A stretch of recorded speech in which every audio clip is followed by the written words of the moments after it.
2021 meeting of the Southampton County School Board. We have 8 of our 9 members present, so we do have a quorum. The second item on the agenda is the approval of the agenda. Is there a board member who would like to add an item to the agenda for tonight? So do we have a motion then to approve the agenda as presented? We have a motion by Mr. Smith, a second by Ms. Roundtree. Any discussion on the motion? All in favor, please say aye. Aye. Any opposed? The minutes of our regular meeting on October 11th are included in your board documents. Are there any additions or corrections to those minutes? Do we have a motion to approve? We have a motion by Ms. Bradley. I'll second it. A second by Mr. Scott. All in favor, please say aye. Aye. Any opposed? Thank you. Under recognitions, the first recognition is from the Virginia School Boards Association. As you know, the Virginia Standards of Quality mandate that each school board must require its members to participate annually in high-quality professional development. This professional development must include, but is not limited to, personnel policies and practices, the evaluation of personnel, curriculum, and instruction, the use of data in planning and decision-making, and current issues in education. Our board receives our professional development through services provided through the Virginia School Boards Association. And the Virginia School Boards Association, the VSBA, recognizes participation through awarding certificates and points indicating development. So you should have received information in your packets about your participation in the VSBA Academy. Ms. Lynn Bradley got the award, the bronze pin. Mr. Christopher Smith, a bronze pin. Dr. Gwendolyn Shannon, bronze pin. Dr. Deborah Goodwin, bronze pin. Ms. Denise Bunn, award of recognition. Ms. Donna Roundtree, award of recognition. And Mr. William Worsham, the bronze pin. So we have all been active in receiving professional development. So Ms. Hicks is passing out the pins and the certificates, but it's just an indication that we have received, thank you, we have received the professional development as required by the standards of quality.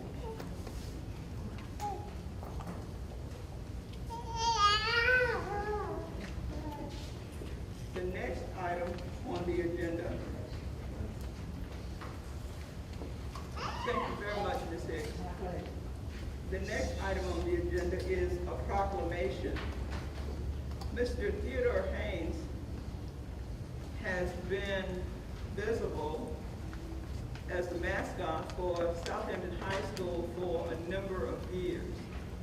The school board would like to recognize Mr. Haynes' dedication through a proclamation.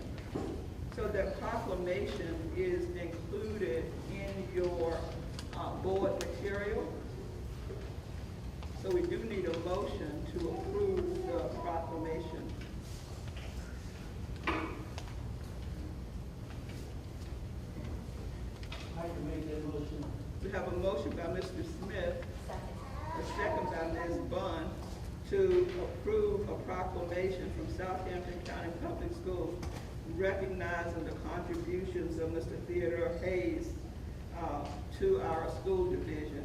Any discussion on the motion? All in favor, please say aye. Aye. Any opposed? The proclamation reads as follows. Proclamation, Southampton County Public School Division.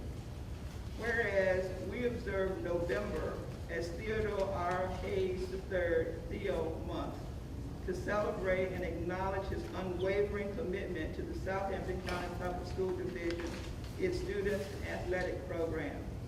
Whereas Theo was born Theodore R. Haynes III on December 2nd, 1959, and has served as the mascot for the Southampton County High School Indians for over 40 years. Theo began serving as the mascot in the mid-90s.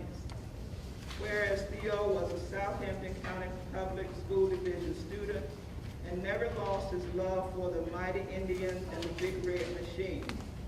He always showed great interest in the Southampton High School football team. He has consistently over the years served as the mascot at both home and away games.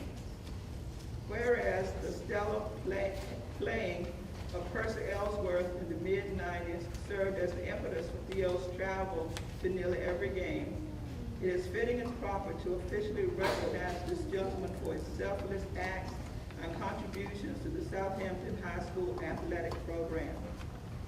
Whereas Theo's devotion shone through even when he was ill in the ICU. While he was in the ICU, one year during homecoming, he demanded the doctors release him to attend homecoming. He was released and attended the homecoming game that night. Whereas we recognize Theo's loyalty to the Southampton County Public School Division students and athletic programs, and will commemorate such by declaring November as a Theodore R. Haynes III month for Southampton County Public Schools. And whereas Theo shares his life with his family, sister, and a host of nieces and nephews, now therefore I, Deborah Goodwin, Board Chair of the Southampton County Public School Division, Dr. Gwendolyn Shannon, Division Superintendent of the Southampton Public School Division, and the Southampton Public School Division School Board, do hereby proclaim November to be Theodore R. Haynes III Theo Month. At Southampton High School, we ask our students to reaffirm the ideals and customs of our mascot, Mr. Theodore R. Haynes. And the superintendent will sign it, and I will sign it. In witness whereof, I have hereunto set my hand and caused to be affixed the great logo of Southampton County Public School Division on this 8th day of November in the year of our Lord 2021. And we will determine a time that we can present the proclamation to Mr. Hayes. But I would like to give Mr. Hayes in his absence a round of applause.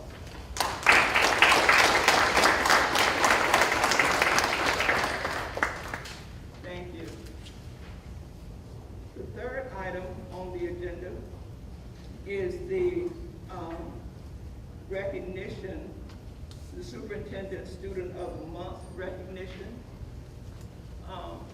Ms. Hicks is going to recognize those students. Ms. Hicks.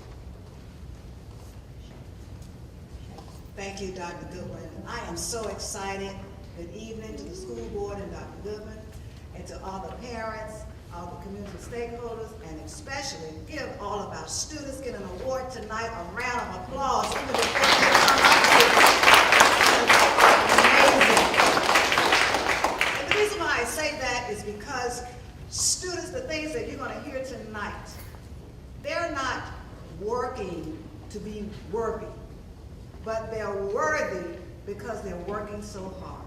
So that's why we want to salute them tonight. And we're starting with Capron Elementary School. If Aiden Carpenter here, please stand if he's here. Come on down, Aiden. Come on, my friend.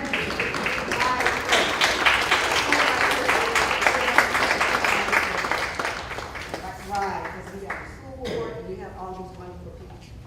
Aiden, when I talked to Dr. Francis about you, Aiden, my eyes cannot get as big as it was when she talked about you. This is what she said. She said, Aiden made me so proud. Is that what she said? Oh, see that? Absolutely. Because you're the best. Aiden, congratulations.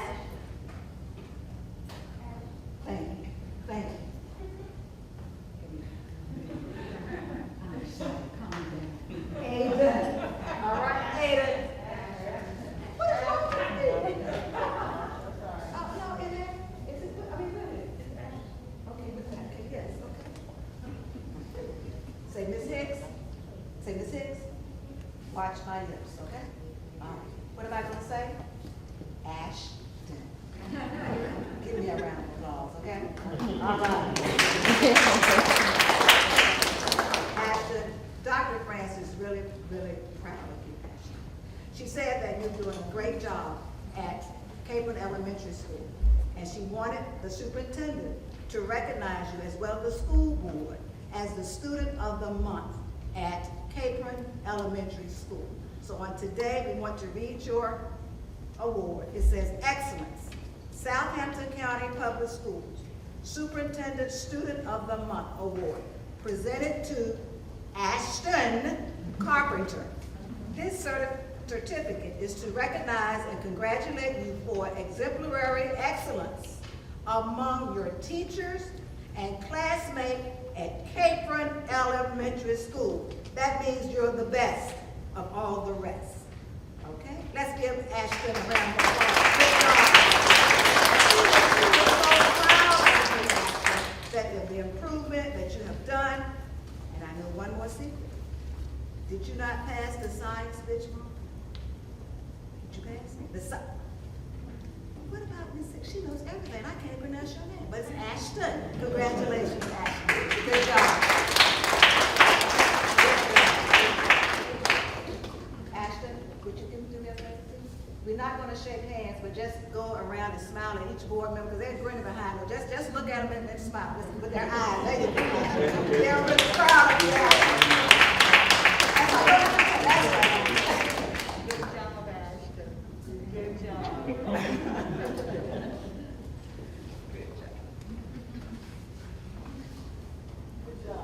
I'm sorry.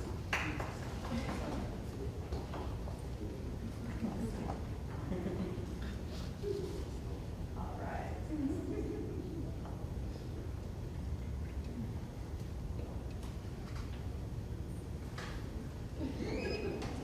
Right? Right.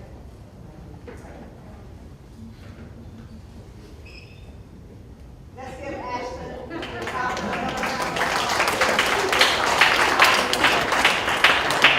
All right. The next school will be Meharin Elementary School. The principal stated for this young lady, Natalie Henson. Where are you? Please stand. Come on, right here, facing one.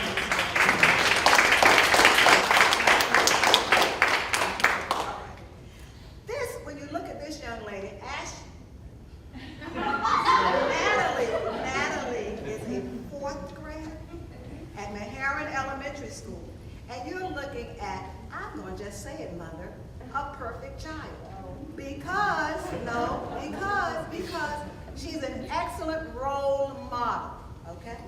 So what you see is being kind, being helpful, and also Natalie is always willing to help our younger students assist with their daily flag duties. She always has a positive attitude and makes excellent choices and makes everyone smile. We love you. We thank you. The same certificate, Natalie Henson, will be presented to you for your exemplary characters and what you do at Meharin Elementary School. Can we give Natalie Henson?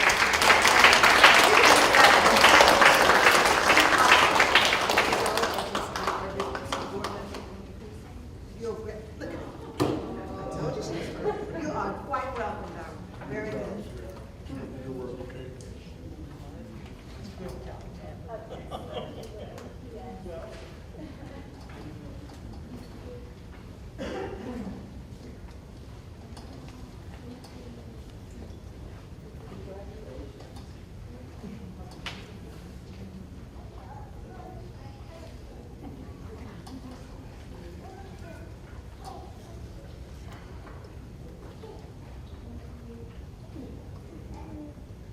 Let's give Natalie another round of applause.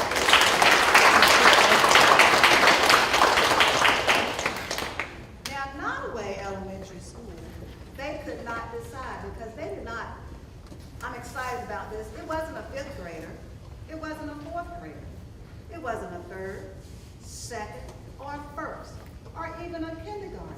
Will my two pre-K students please come forward and let's give them a round of applause.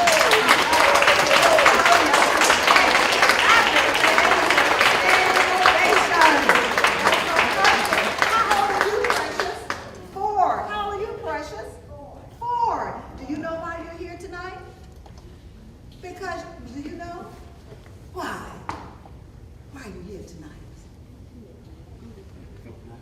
Yes, because you're so wonderful, okay?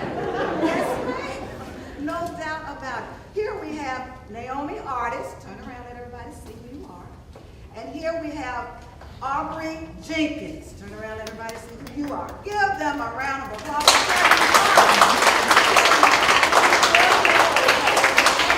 As Nottoway's Student of the Month. And yes, that's their principal over there that's grinning, grinning, grinning right under that mask.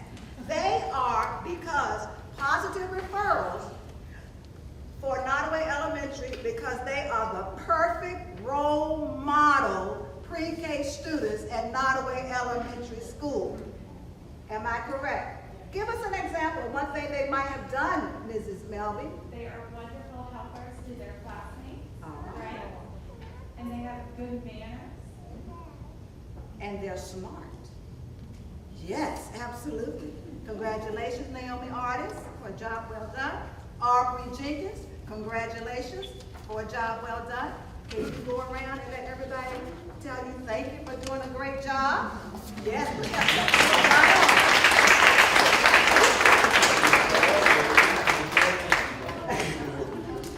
When you start young, you can't go wrong. That's awesome.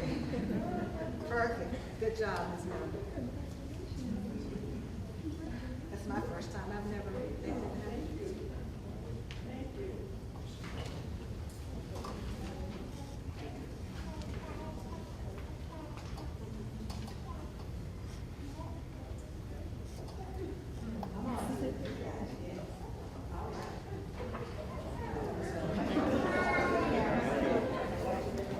Let's give them another round.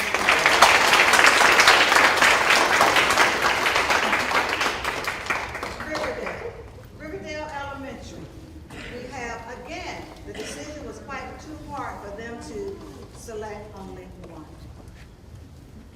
But please let me share with these two with you. Would please, who's going to be first? Let's let Kristen Tinsley. All right.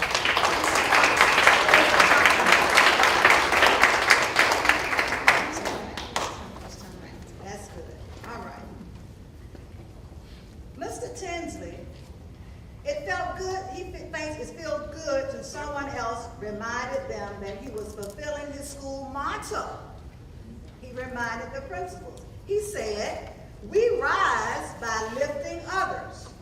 So Mrs. Walford and Ms. Braley are very proud of him and presented him the principal's positive referral for the act of kindness during the month of October, because he is selfish and he's always helping someone else. Because why, Christian? Because we rise. Why do we rise? By lifting others. Absolutely. Congratulations. Here is your certificate as well. And we thank you so very much for not being a selfish person, but helping others. Good job. Okay, you stand right there because we have another student, another one of the colleagues. Natalie Heckenlevel. Good job. Thank you. I'm practicing. Hi, sweetheart. Stand on that side. Everybody can see you, okay? All right. Miss Natalie. Okay. Natalie is a 3rd grade student. Oh, no? Okay. Okay. All right. Thank you. Okay. All right. All right. Okay, that one back to you. Okay. In November, a student, a neighbor, and a dear friend of Natalie broke her arm. Okay? That's right. Is that right? Okay, I didn't. I understand.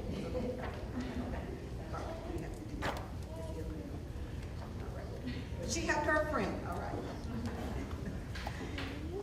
her friend, while she was out of school, she helped her with her homework, her studying, and communicating for their teachers. That's what Natalie did. Prior to her friend returning to school, Natalie met with the school nurse, she met with the principals and the teachers to discuss a plan of action for assisting her friend once she returned to school. She has been a huge help and has done so much from her heart. Ms. Rayleigh and Ms. Walker are so proud of Natalie and presented her this principal positive referral. Her actions, acts of kindness, and exemplaring their school motto is what? We rise by lifting others. Congratulations and for being the student of the month for both of you.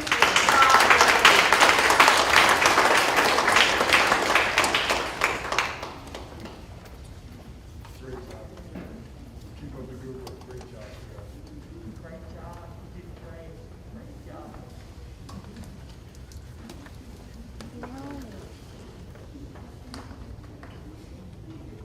And they're also, let's see this one. Where you can see.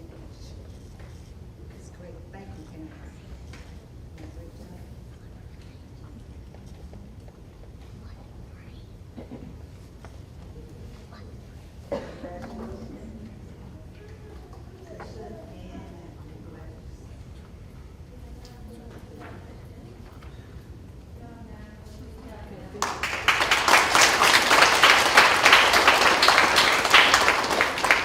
And last and certainly not the least, we have Dominique Regard.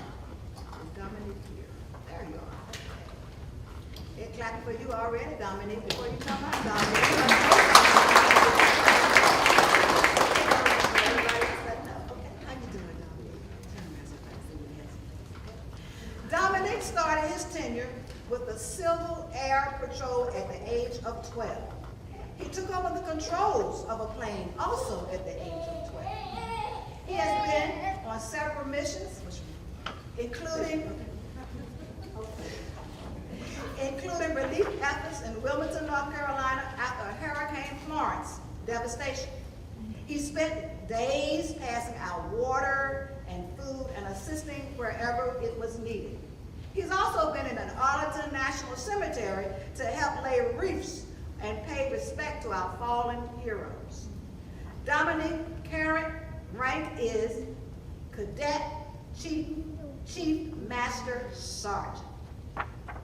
He volunteers at the Setley Fire Department ever since he was 14 years old.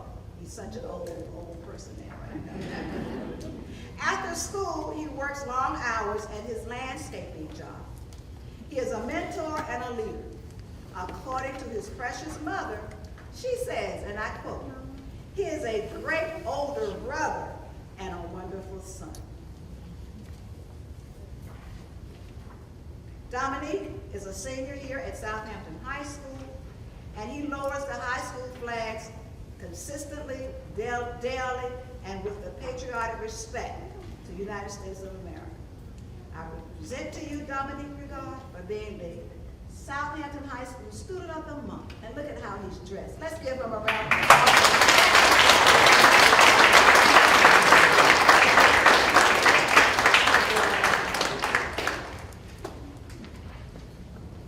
And the last thing I would like to do, these wonderful children could not have done this on their own. And I would just like to recognize the parents. Okay? First of all, the parents of Ashton Carpenter. Would you please stand, okay?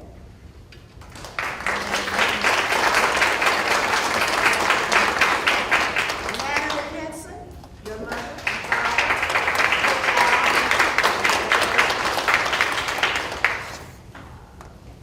Naomi Artis, your mother.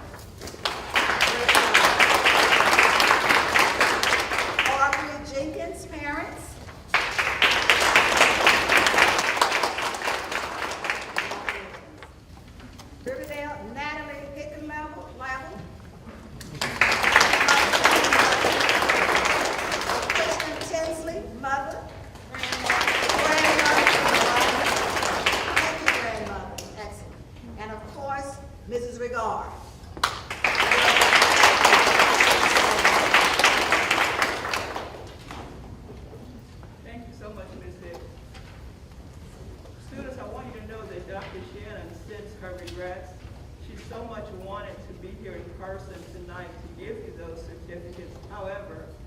is sick.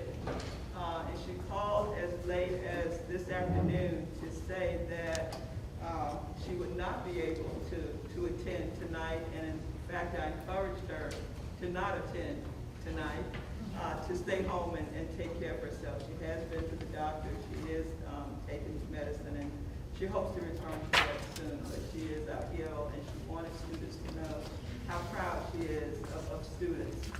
In Southampton County, we value students and we focus on students.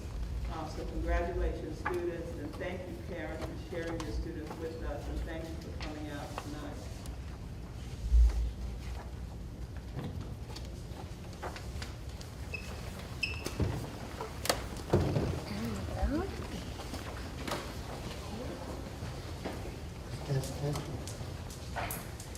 The next item on the agenda is the public comment period.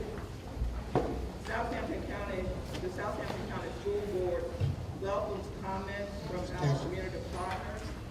However, please remember that board members do not respond to or take action on any comments made during the public comment period. Persons wishing to address the board tonight should have signed up in the lobby prior to the start of this meeting. Persons addressing the board are asked to adhere to the following guidelines. Each speaker should limit comments to no more than 3 minutes. Speakers cannot yield their time to increase the time of another speaker. We have a visible timer to help speakers remain aware of the time limit. And speakers should address their comments to the board, not to other audience members. So the person who signed up tonight is Camden Collins.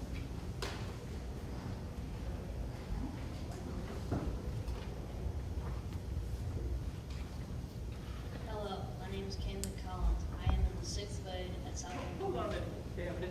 We need to know. Okay.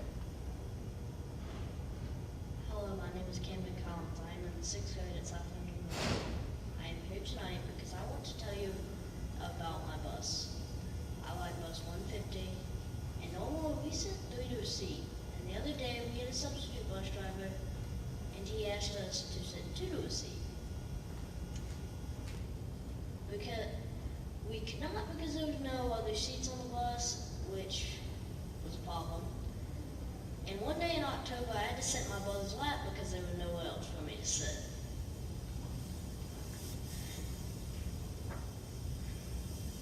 Everyone tells us to social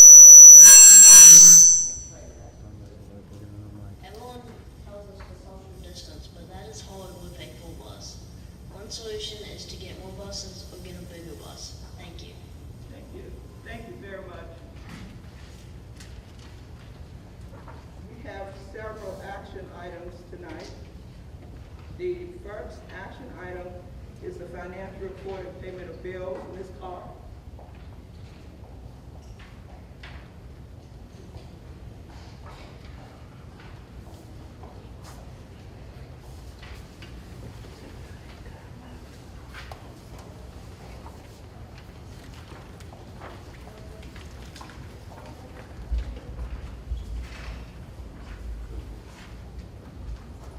Yes, good evening, Dr. Goodwin, school board members, and all present tonight. If I could bring your attention to the preliminary expenditure report for the month of October. The local operating budget for the fiscal year 21-22 remains at $33,652,178. Actual expenditures through October the 31st total $6,695,512. This leaves us a balance of $26,956,665. Please note that as of the date of this report, 19.9% has been expended from the local operating budget. The October bill list has been attached to the agenda for the board's approval. Are there any questions tonight?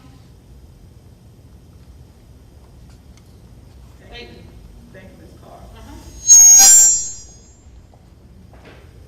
Make a motion to pay the bills as presented. We have a motion by Mr. Pope, second by Mr. Scott, to pay the bills as presented. Any discussion on the motion? in favor, please say aye. Aye. Any opposed? Thank you. In your board material, you had a non-corporate resolution. And tonight we have Courtney Rogers from Davenport and Company to explain this resolution to us.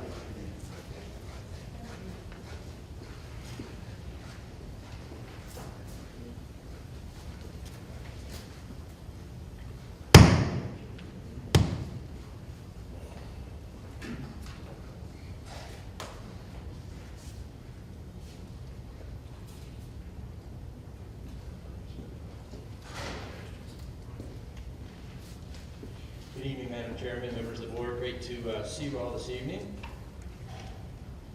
So, as the Chairman mentioned, the resolution that we're asking you all to approve tonight has to do with something called OPEB. So, I want to take a minute and explain what it is and why you are investing in it. A little background. Again, my name is Courtney Rogers. I'm with Davenport Company. We're the financial advisor for the county, have been for many, many years.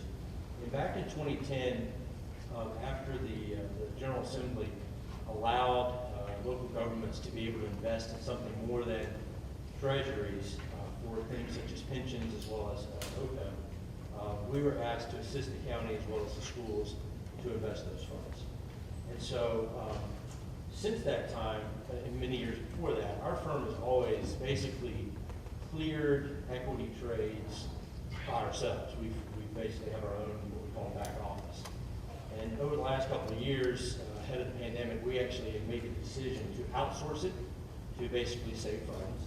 And so the firm that we hired, called Pershing, is requiring us to update all our paperwork. And that's the reason we're here tonight, needing this new resolution. We passed a resolution back in 2010 when you initially set this up, which allowed us to start working for you all.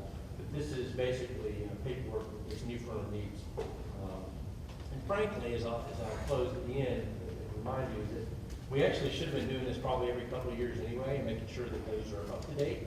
And so going forward, that's something that both the county and the schools will want to do, is just make sure that you've got the correct folks on the paperwork. And I'll explain a little about that as I go through the presentation.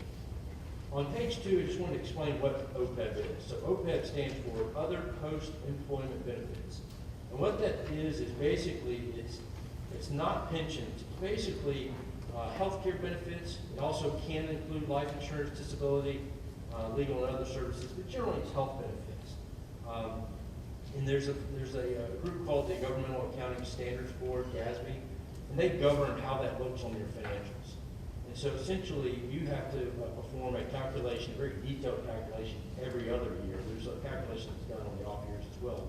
A very detailed calculation is done to basically calculate what your liability is, and that shows up on your financials.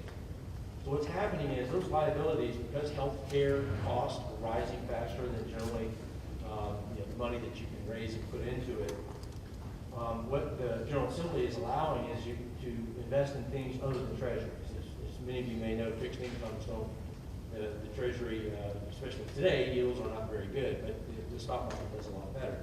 And so, so in order for the liabilities not to continue to grow, local governments and school boards basically now can invest in Virginia in stocks, basically. So what happened was the General Assembly allows you to set up a trust. And if you flip over to page 3, just talking about your OPEB, your retirees basically pay 100% of the premiums associated with your health care benefits. But what happens is that they benefit from what's called an implicit rate subsidy. As many of you know, the older folks in the plan generally probably need more health care than the younger folks. So as a result, there's a little bit of more cost on the higher end than the lower end when it comes to age. And so that's where that calculation comes in, and why basically the liability grows very fast.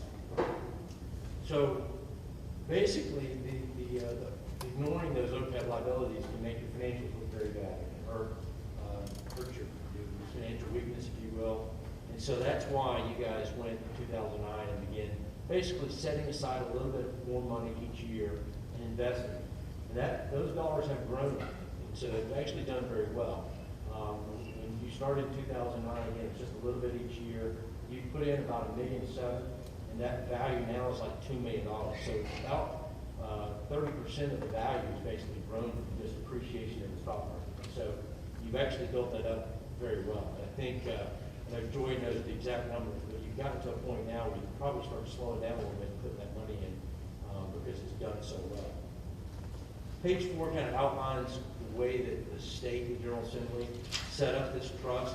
I'm not going to read the whole code of Virginia that sets out the legislative language, but I highlighted that what this part of the language set up was a finance board. And so essentially, if you flip to the next page, page 5, it says that that board should be at least 3 members, one being the chief administration officer, which would be the superintendent, the chief financial officer, finance director, which would be Joy, and then at least one additional person who shall be a citizen of the Commonwealth and meet the qualifications set forth above, which basically, you can see in quotes there, talks about business ability and so on. And you all at this point have chosen the chair to be basically that third person. So that's basically what the Code of Virginia sets out. And basically, this document that we put in front of you to hopefully consider tonight would be basically appointing those folks to be your finance board. And that's something you'll see on the last page. It's something that we're going to need to basically keep up. We'll be working with Joy every couple of years to make sure that this paperwork is updated, make sure that no one has changed.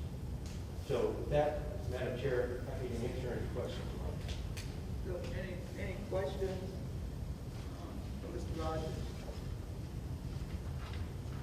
Thank you. Thank you. So we do need a motion to approve.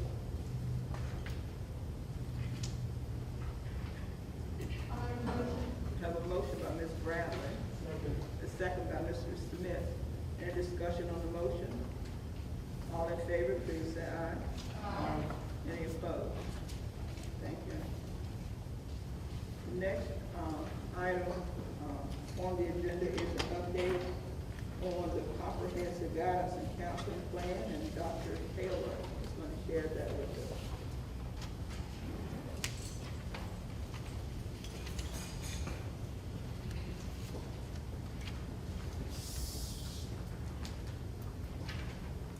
Good evening, Dr. Goodwin, Vice Chair Pope, school board members, faculty, and visitors.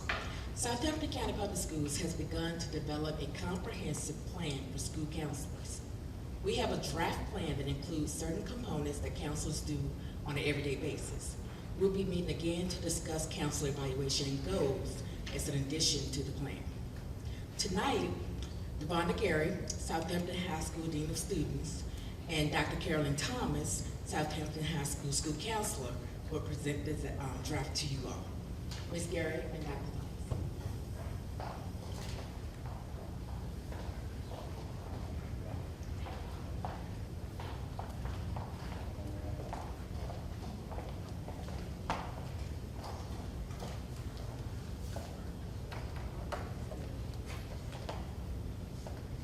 Good afternoon. So we will be presenting to you the plan that we are in the process of developing. So what we have here is the vision. The plan consisted of a committee that included all of the counselors, Dr. Taylor, Ms. Gillette, Ms. Susan Milby, Rhonda Ravenel, Katie Butler, and Chelsea Cherry, and all of the counselors within the county. This is the vision, the mission, and the division goals that when we develop, in the process of developing the plan, we're trying to support the division's goals as they're listed there.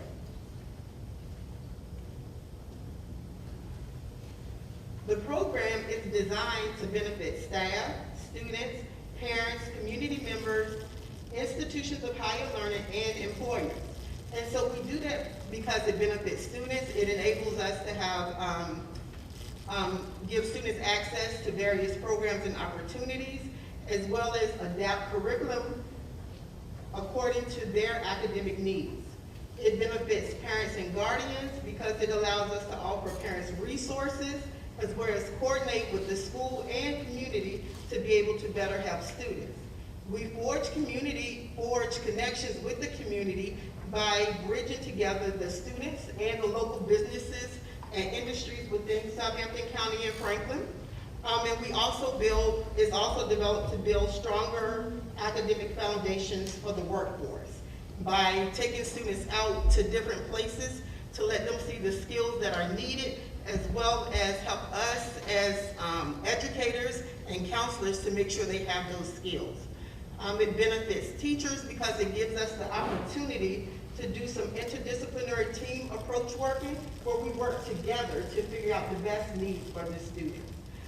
We're also able to analyze data and improve the school climate, as well as student achievement with the data that we have from working with the teachers. It benefits administrators because it helps us to work with the administration team and work with the students to be able to figure out how we can better help them in the community, at home with their parents, as well as in school. It helps to address student needs and improve school climate through provision of proactive guidance curriculum and implement school counseling and guidance plans that we can use on a daily basis. It benefits us as counselors because it allows us to have access to every student. And if we have access to students and we're able to talk to them and work with them, with their parents or within the community, that helps us build relationships which help us to be able to forge a better situation with the children and be able to work with them better. Dr. Thomas now is going to talk about the curriculum.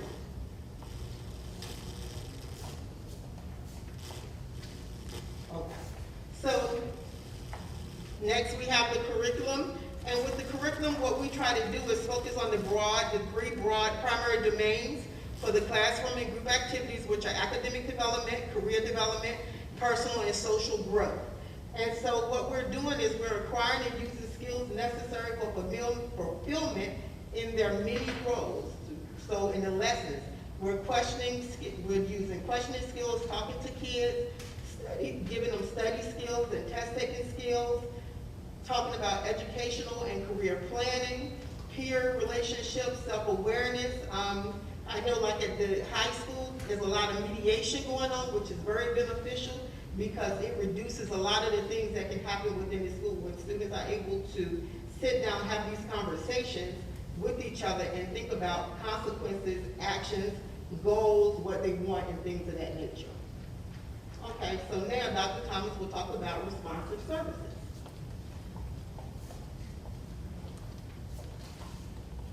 Good evening. We have 5 responsive services. The first service is personal counseling, which allows us to provide individual and small group counseling sessions to students who are experiencing difficulties. We do this by assisting them with identifying or acknowledging that there is a problem, what the cause of the problem is, and then finding alternatives and consequences that will allow for an informed decision to be made. The second one is crisis counseling, which allows us to provide services to both our students and their families when they are experiencing a crisis. Crisis counseling is usually temporary and short term, and it usually will partner with and utilize outside counseling services. So those could be like the mental health services, Western Tidewater.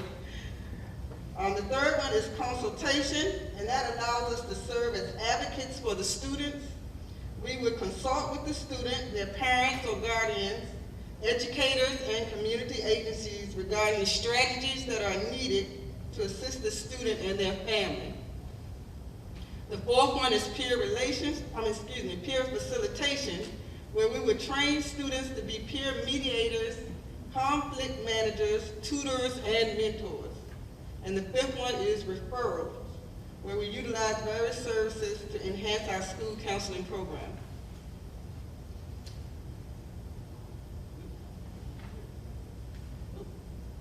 All right, the next one is system support, which consists of indirect counseling activities that maintain and enhance our total counseling program.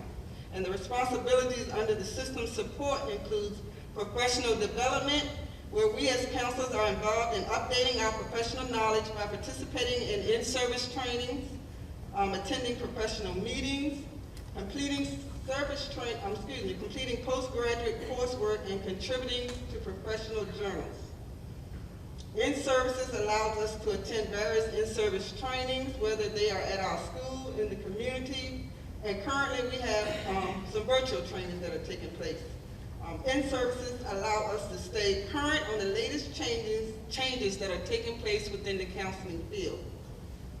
Consultation, collaboration, and training allows us to provide important contributions to the school system by consulting, partnering, and collaborating and teaming.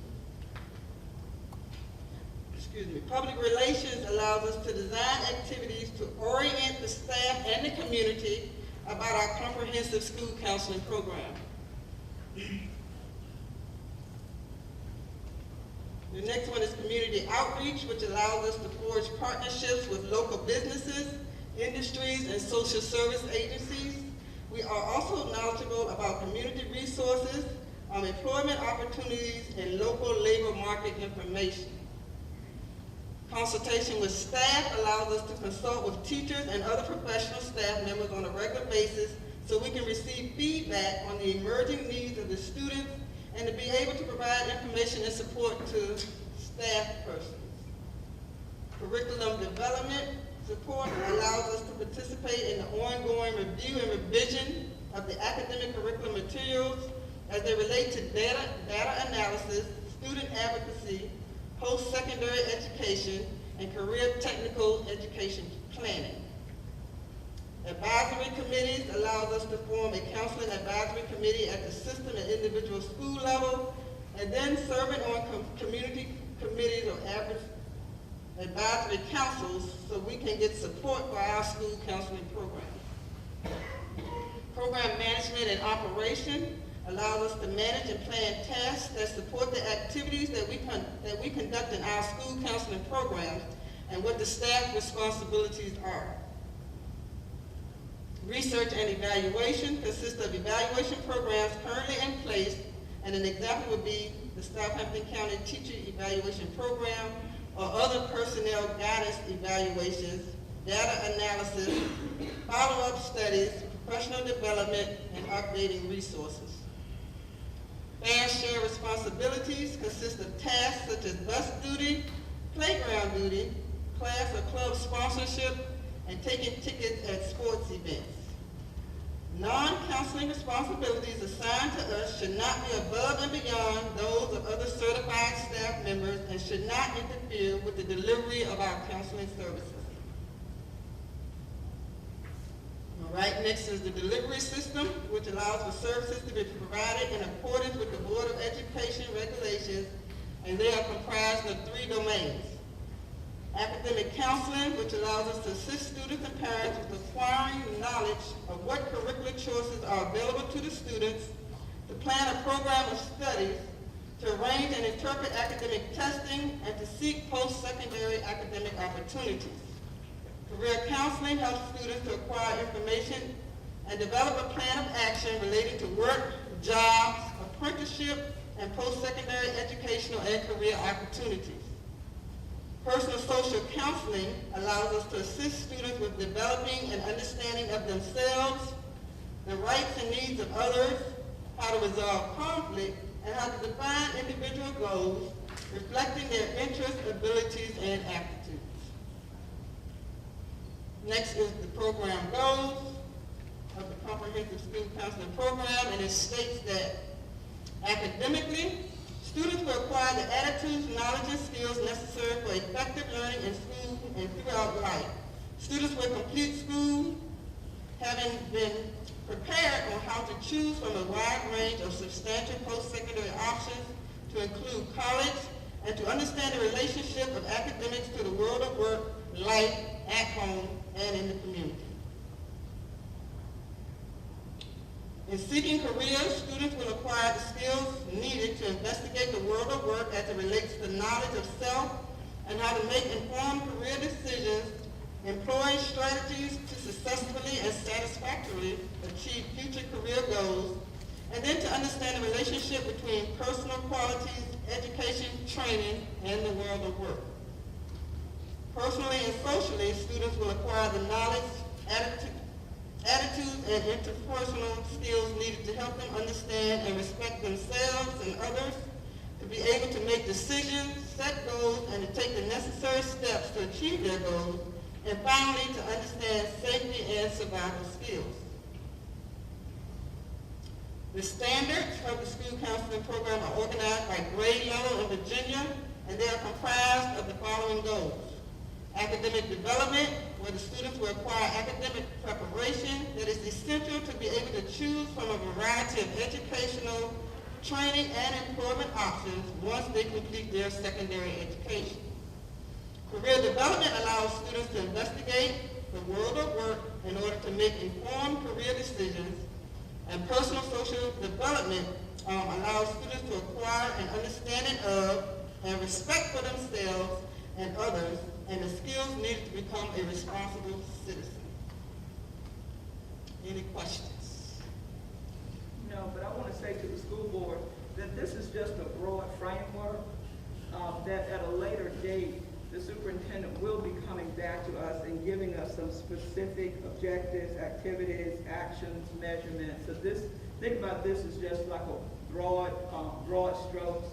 This is just a framework, and in the near future, Dr. Shannon will give us more specific information so that we will know, what does it look like when these things are accomplished? So what does it look like? So we will get more specific information at a later date, but think about this in a broad framework. Thank you. Thank you. I just wanted to comment again. Thank you, Dr. Goodwin. That's exactly what I was going to say. This is an update, so we do not need action. We're going to be asking a board member to serve on the committee. Now that we have the general framework, we're going to invite more parents. We do have one parent that serves on the committee now. We want a student to serve on the committee, and we're going to ask more individuals in the schools as well. We have one teacher, one principal at this moment, and we love to have a board member. Thank you all. Thank you. And I'm sure that what we come up with will be in line with what the National Association of School Counselors, advocate. So we will be following those guidelines. But what we're asking to do, what we're being asked to do tonight is to approve this broad framework, understanding that we will get more specifics at a later date. So is that possible for us to do? So we hear it broad. Could we hear more about it? Like, this sounds great, but could we hear a little bit more about it later on? Yes, and that was the plan, to hear more about it later on. But what we're being asked to do tonight is to approve this broad framework, knowing that they will come back later to give us the specifics to undergird these broad statements that were made. So this is more like a broad map. So can we approve this general framework? This is the question.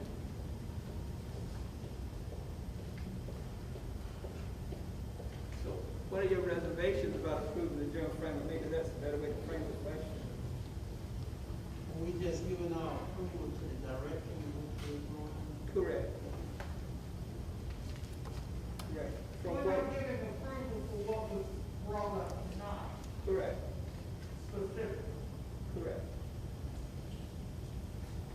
So what we're being asked to do is to prove what was in your packet, which is what was presented tonight. Chair, vote that we would approve the direction in which we're going and we seek more. We have a second. Dr. Goodwin, I think my reservation with it is that I haven't had a chance to thoroughly review it because it was not attached to my packet. Well, what? No. So, Okay. No, I thought. no. Yes, so I would ask that maybe we table it so that we can have it attached to our board docs so that we can review it thoroughly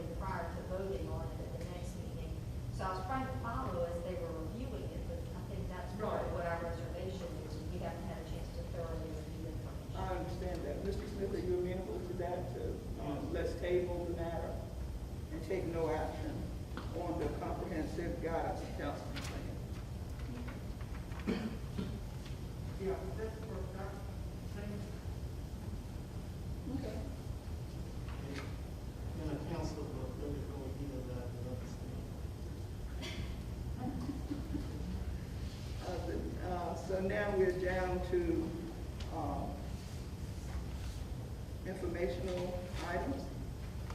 So the first informational item, we have the WHRO annual impact statement.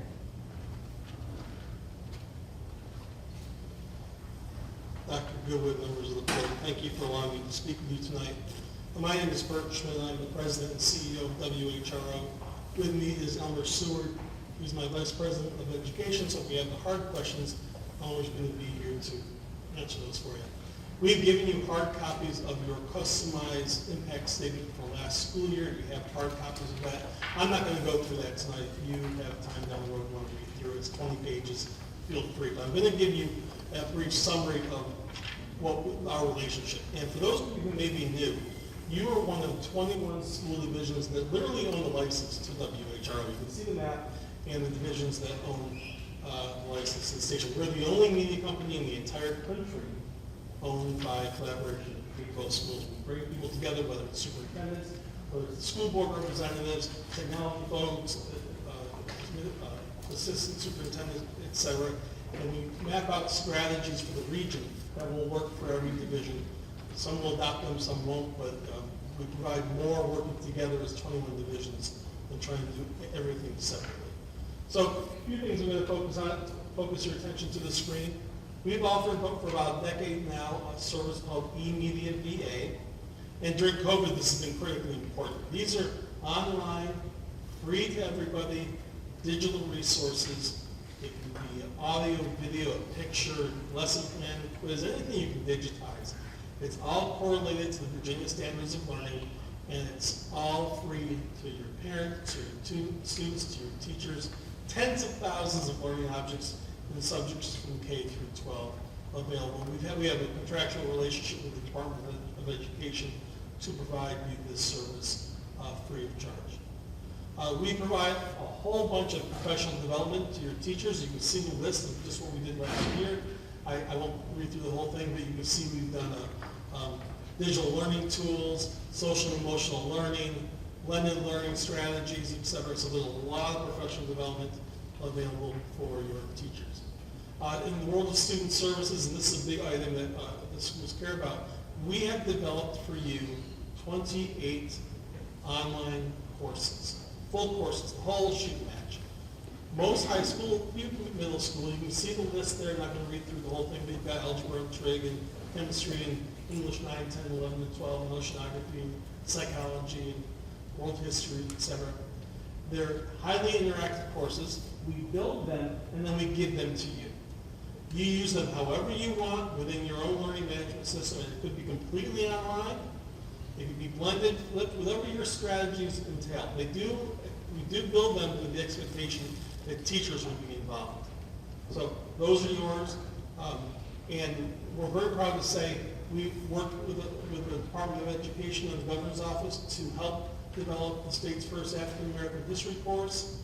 Last year, 16 schools beta tested the course. This year now, every public school in Virginia has access as an elective. If you choose, you can teach now the African American history course within your division. Again, your strategy, but we help make that course happen.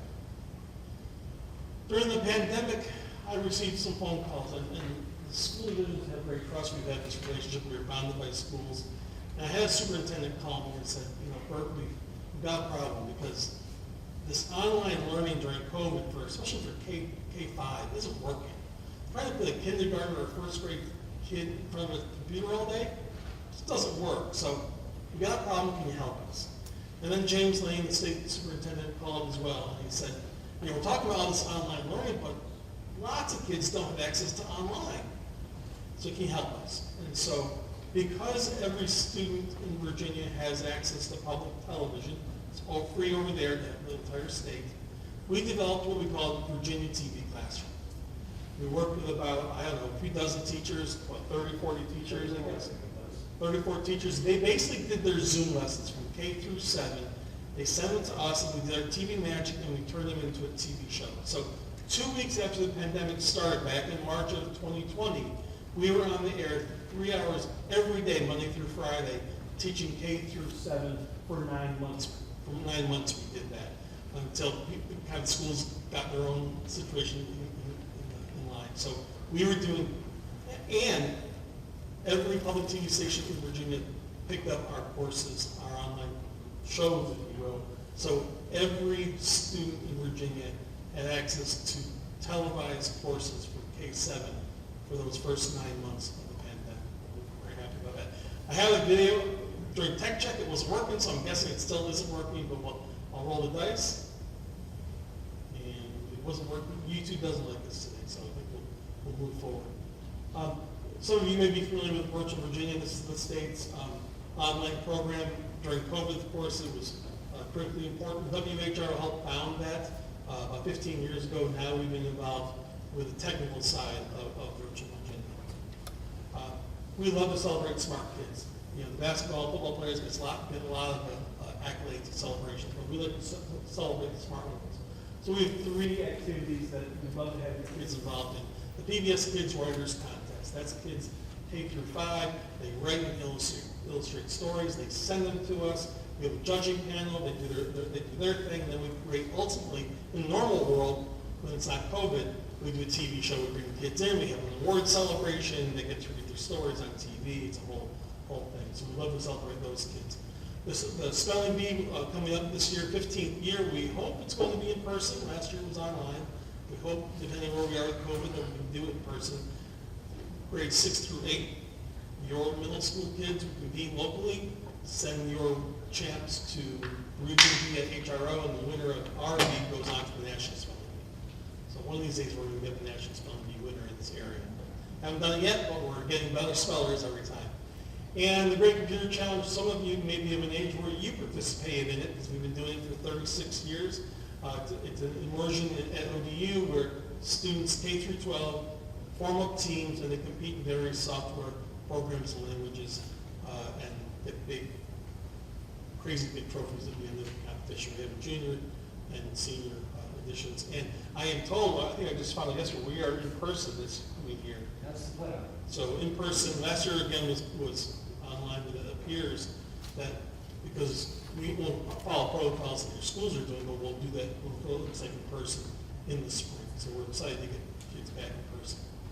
We have a program we've been doing for about 8 years now called American Graduate. The first about 5 years or so, we're focused on on-time graduation rates. When we started the program, kids were graduating, about 80% of the kids were graduating on time. Now we're at 90%. We hope we had a little bit to play, and we know obviously there's a lot of other factors, but we were pleased to see that on-time graduation has improved statewide dramatically. And now our focus is on children that are going to leave high school and go on to working. The video's not going to work, but what it would show you is this girl, Pirek Swan, who is a welder.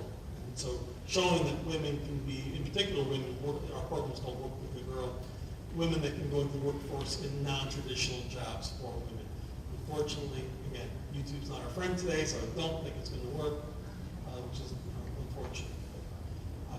And finally, we do a lot of stuff with early learners. We love our preschool 1, 2, 3 grades.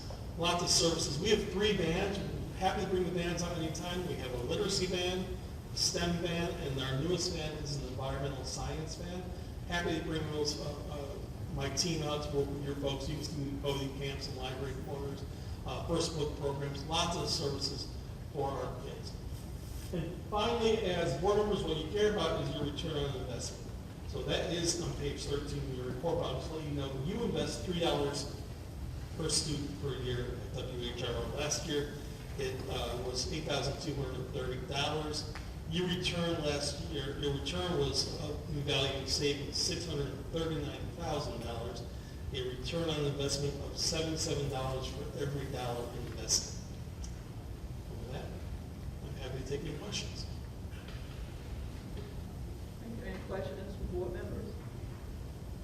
Thank you very much. Okay, thank you. The next item on the agenda is the instructional report. Ms. Gillette.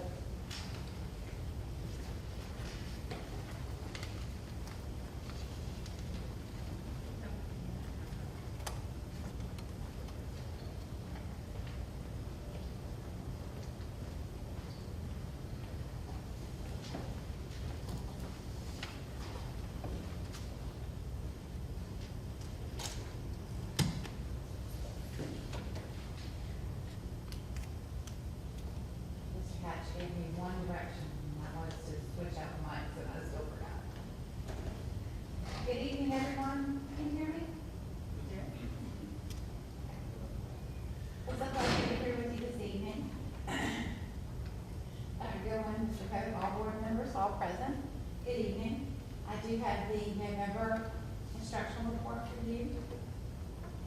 The topics this evening are going to be grants, Red Ribbon Week, open Zooms, and the Fall Festival. For grants, we received $35,000 for a grant from the BDOE called Walkabout, and it's for grades pre-K through 2. The original amount for the grant was $30,000, and we applied. They were so impressed with our application, they agreed to give us $5,000 more. And this is an online platform that students use, and when they're using it, they are able to move when they do the activity. It gets them up, it gets whatever they're doing, so they're not just memorizing. They're doing a movement that helps connect the learning with physical activity. So, for example, it has up there, you see the word row. They want to know if it's a long vowel or a short vowel. And so if you guess the right one, they tell you to lunge to the right or lunge to the left. Gives you different activities you can do with that. This can be a lesson in the classroom. It can be used as a transition between lessons. It can be 5 to 7 minutes. It can be 15 minutes, depending on how much time attention span your children have. The teachers are able to use this. We are in the process right now of training teachers. It has been introduced to principals, and we're really excited about putting this in and having our students moving and learning at the same time. Back. I'm going to brag on our elementary schools again. Each reading specialist at schools applied for an international paper grant, and they received their grants. Kathy Thompson at Capron, she applied and received $2,000, and they're using it for 4th grade flexible seating. Maharan, with the St. Henson and Mary Winningham, they applied and received $2,500. They're using theirs to replace their outdoor libraries. Some of the books were damaged, and also replace outdated books in their library. Nottaway Elementary, Ms. Angie Deskin, she applied and received $3,000, and they're using it to buy multicultural books for all their classrooms. Riverdale applied and received $2,000, and they're going to use their books for their vending machine. It's the bookworm vending machine. And again, International Paper was so impressed that they contacted them and they're going to give them additional, I believe, $2,500, and they took $2,500. So I didn't put that on here, but they just didn't have it signed. The ink was not dry yet, but they will end up receiving $4,500 for their grants. The students had a wonderful time with our Red Ribbon Week. As you know, this is an awareness campaign about the dangers of drug use. And students had multiple dress-up days. As you can see, we had one day where there were sunglasses, and that was to shade out drugs. We also had a day where we were thinking when they grew up. This was October 23rd through the 31st. We also had Jersey Day, which was Team Up Against Drugs. Being your favorite character. We also wore red in honor of the red ribbon that goes along with it. We also had Ms. Lorraine Green Whitehead. She, along with Southampton County Schools and Smart Beginnings, they went to Southampton Meadows on October 23rd with many other entities like Southampton Sheriff's Department, Social Services, and they handed out free books and candy, and they had all kinds of activities. It was from 3 to 6, and that is Lorraine right in the middle. That's what she dresses up every year for Halloween. I know you can't see it very well, but it's a snake puppet. That's her favorite thing to do on Halloween. Also, we're really excited about, the curriculum team is now doing open Zoom.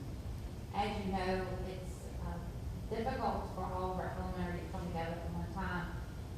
So recently what we did is we said performance matters, which as you know took the place of power assessment. And we kept the Zoom open all day. And all the teachers knew about it, principals knew. And so whenever the teachers had a break, whether it be their break resource or after school, we kept it open. We had it open before school as well. And they could come on and ask any other questions. We plan on doing that for reading specialists through this week coming up and also other things that come along. That way it's easy for us to share our screens, the teachers can share their screens and ask questions and we can answer back. It turned out really well. We had several teachers come on to ask questions. But we're not just doing the Zoom, we're also visiting the schools as well and helping principals and teachers. Any questions this evening? Thank you. Thank you. Next item on the agenda is the maintenance, operations, and transportation report. Mr. Melvin.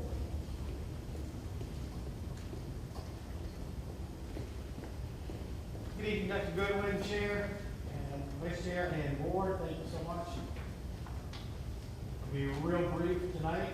Maintenance, no major or reoccurring issues to report, and I do have to add into that. We had one we thought we fixed on Friday last week, and it popped up again today.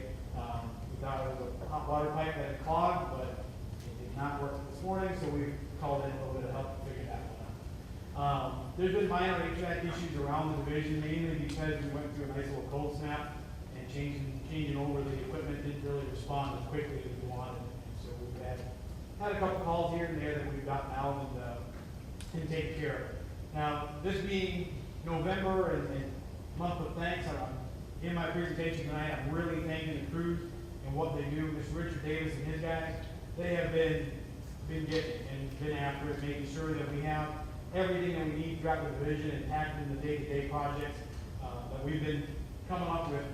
Every day there's something that needs attention from that crew. Transportation, bus drivers, we need.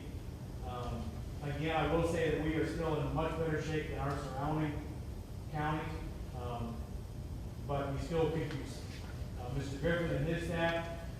They're doing a great job managing our bus drivers and making sure that our kids are getting to and from school every day. I've already been in contact with him tonight. Mr. Collins is still here because we already addressed it. That's a bus that at the beginning of the school year, we took students off of that bus onto another bus because we knew we had a big group that came up in Scottswood and Bethel Farm. We had a big group of kids get on that bus this year that came up from the secondary from elementary last year. So we knew we had a good sized crew there. We're going to have to adjust it again. So I texted them and I caught them blog already, but we got to do something. So that's not acceptable. Mr. Darden, Kenny Darden and his crew, they've kept us rolling. We got very minimal interruptions with our transportation fleet. I think maybe had 1 or 2 days where we had a bus breakdown that has caused us to be either late getting to school or leaving in the afternoon. Operations. My text got a little small on this one. Food service is the one that's had the biggest impact on the shipping and supply chains. You know, everybody's talking about how there's a shortage of this, shortage of that. Well, Miss Locklear, she's doing a phenomenal job because she's taking what we can get through our USDA, through our commodities, and making the menus work. And sometimes if we have a shortage, the truck doesn't show up, we don't get what we need, we make a quick change to the menu. I know it's not the best for the parents because the kid might really like pizza, but it wasn't on the menu, but we had to make a change. But we're getting the kids fed. One of the oddest things was trays and the little sport packets. We couldn't get the normal packets that we were getting. It's wild, different things of how long things are taking to get shipped, what we can actually get our hands on, but they're doing a great job. The cafeteria staff's been on it, they make adjustments where they can, and the kids, like I said, they're getting fed, they're getting, the 2 hot meals a day. Now, in operations part, we do see it impact. Last month I talked about wipes where 10 cases out of 200 showed up. Well, this month it was masks. And so had to go through and had to find another supplier because the masks were shipped. And then I kept asking, okay, where's the tracking number? They couldn't tell me. And I ordered them before we were getting close to being low, and Mr. Rowe and Ms. Lumpkin here, they called me, yeah, I need some masks, I need some masks. And I go through and find some different folks, and we were able to supply, able to get the masks in, and making sure we can keep our kids and our staff outfitted every day with what they need, hand sanitizer, wipes, anything they need. We did have our first screening testing last Thursday. We had one football player and one volleyball player participate. We do have a changeover with fall, with winter sports coming in now. So those papers went home today for that permission for those parents to consent for testing this Thursday morning. So, but it went very smoothly. They did a great job. The kids that came out, they were out of class less than 5 minutes before they were tested and came back to class. So it went very smooth, and looking forward to a bigger number this time around. Any questions? Thank you, Mr. Milton. You looked at the student enrollment numbers. You see that the projected enrollment was 2,424, and we have 2,463 students enrolled. So we are on target with enrollment. You looked at the attendance report. You see that Norway was the winner for student attendance with an attendance rate of 95.74, and that high school was the winner for teacher attendance with a rate of 93.78.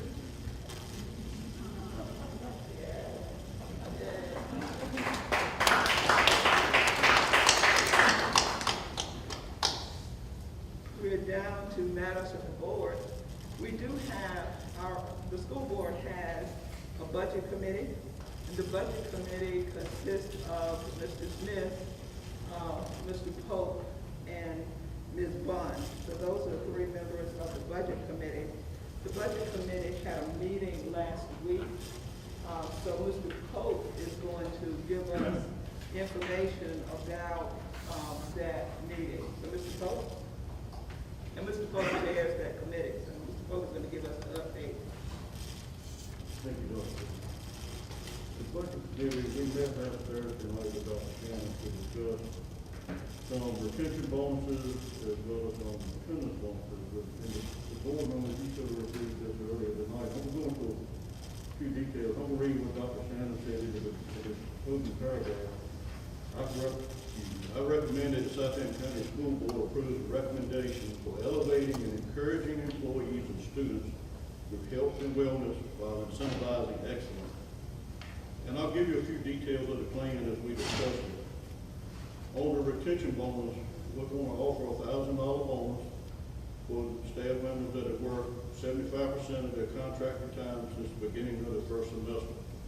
That bonus we propose to be paid as soon as the end of this month. We offer an attendance bonus. Anyone who has perfect attendance at the end of the first semester will receive a $1,000 bonus. Also, anyone that missed less than 1 or 2 days will receive a $500 attendance bonus at the end of the first semester. For the second semester, retention bonus, $2,000. That will be offered after your contract is signed for the 2022-23 school year. Attendance bonus, if you've had perfect attendance for the second semester, you will receive a $1,000 bonus. Also, in addition, if you miss 2 days or less, you will receive a $5,000 attendance bonus at the end of the second semester. That's true. We also discussed adding wellness days to the school calendar. That's going to allow us to be closed the entire week of Thanksgiving. In addition, we will add additional wellness days as needed throughout the remainder of the first semester. And all administrators should be receiving something on this very soon from Dr. Shannon. Providing board. And just to let y'all know, we did want to meet and get this done ahead of tonight's meeting because we wanted to make sure that everybody would be able to enjoy their Thanksgiving holiday, because as a board, we do appreciate the fact that there is an enormous amount of work that goes into preparing lesson plans and everything that occurs on a day-to-day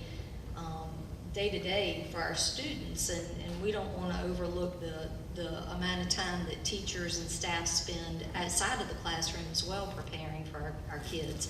And we understand that just the overall impact of bringing students back post-pandemic has been, extremely stressful, and we think it's important that people take time for wellness. We want people to, use this opportunity to spend some time with your families, to do, some self-care for yourself. But we wanted to make sure that everybody knew that they would be able to enjoy the entire week of Thanksgiving off.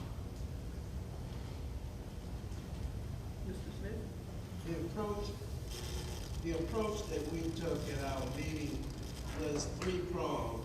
The health and wellness piece, the retention of good teachers, the attendance and incentive that would keep our people working, our staff and other people working to achieve the success of the school system. And I did talk with Dr. Shannon earlier about this, and she assures me that students will receive the 998 hours of instruction as specified by the state. So even though the proposal is to modify the schedule so that you have, so that everybody will be closed the week of Thanksgiving, calling them wellness days, but this should not impact the total number of instructional hours that students receive, according to Dr. Shannon. At the end of the school year, students should still have received 990 hours of instruction, which is the minimum number of instructional hours prescribed by the state. And in addition to that week of Thanksgiving off, it will also be an early dismissal. It'll be a half a day on that Friday prior to Thanksgiving, prior to that week. So there'll be a wellness day on November 19th as well. That's a half day. It'll be built in. You can see that November 19th will be a half day. Friday. Right. And then Monday, Tuesday, Wednesday Will be wellness days, and we're already closed on Thanksgiving Day and that Friday. So that means that, the district will be closed the whole week of Thanksgiving, because we're talking about these being wellness days for all employees, not just teachers, but for all employees. So we would essentially, our district would essentially be closed the week of Thanksgiving. And then you can see that when we come back on January the 3rd would be a teacher work day. And right now, January the 14th would be another wellness day. correct. So there's another one built in January, and then the 3rd would change from instructional day to a teacher work day. Any questions or comments from board members? What's your thinking? Ms. Bradley? Okay. Thanks. Mr. Worship? I guess my concern is that, I understand the wellness, and I certainly appreciate the need for it. But I guess my concern is, we missed somewhere in the neighborhood of a year and a half of schooling, and I heard tonight again that our students fell behind during that time. Is this going to create any more problems with them catching up? According to what I've read, and according to the superintendent, it should not, because once students and faculty members and everybody has a chance to regroup and come back, hopefully we'll be stronger, more alert, ready to learn, And we will not reduce the number of instructional hours. So even if we have to adjust the schedule later on, we're gonna make sure we don't decrease the number of hours of instruction, direct instruction students will receive. So I don't think it would have a negative impact. I think if anything, I think it would be rejuvenating as people come back and try to get back into the routine of school and learning and, I think it would be rejuvenating. That's just my thinking. What, anybody else with reservation? Mr. Scott? I think it's needed. Teachers, administrators have been through a lot lately. They want a couple of days to refresh. Ms. Browntree, what's your thinking? It's definitely needed. All staff overwork and they need these incentives. As long as we meet those hours of instruction, I don't see where it can hurt. And like I said, I feel like too, it gives you that rest and a little bit of a boost to your spirit of why you're here. So hopefully it will help Matt, but certainly not hurt it. I'm glad we can do it. And we wanted to, if the board is in agreement, we want to approve this tonight so that parents would know. We can start telling parents now that school will be closed the whole week of Thanksgiving, so that if they needed to make arrangements for childcare or in the other direction, they want to take a vacation, now they know they have more time to do so, but we do want, if the board is in agreement, we need a motion to approve this plan tonight. So then, Have a motion by Mr. Smith. I'll second. The second by Mr. Scott. Any discussion on the motion? All in favor, please say aye. Aye. Any opposed? Then we have approved the retention, health, and wellness recommendation, elevating and encouraging employees and students through health and wellness while incentivizing excellence. Thank you. So pursuant to section 2.2-3711A1 and 2 of Virginia Freedom of Information Act, the board upon a motion and a second will convene in a closed session in the library to consider the following: personnel appointments, resignations, retirements, and compensation, intra-district student transfer requests, out-of-district student transfer requests, and student discipline matters. So do we have such a motion? I'll make a motion. Have a motion by Ms. Bradley, a second by Ms. Roundtree. Any discussion on the motion? Then we will meet in the library for closed session, and after the closed session, we will return to this area to take any necessary action.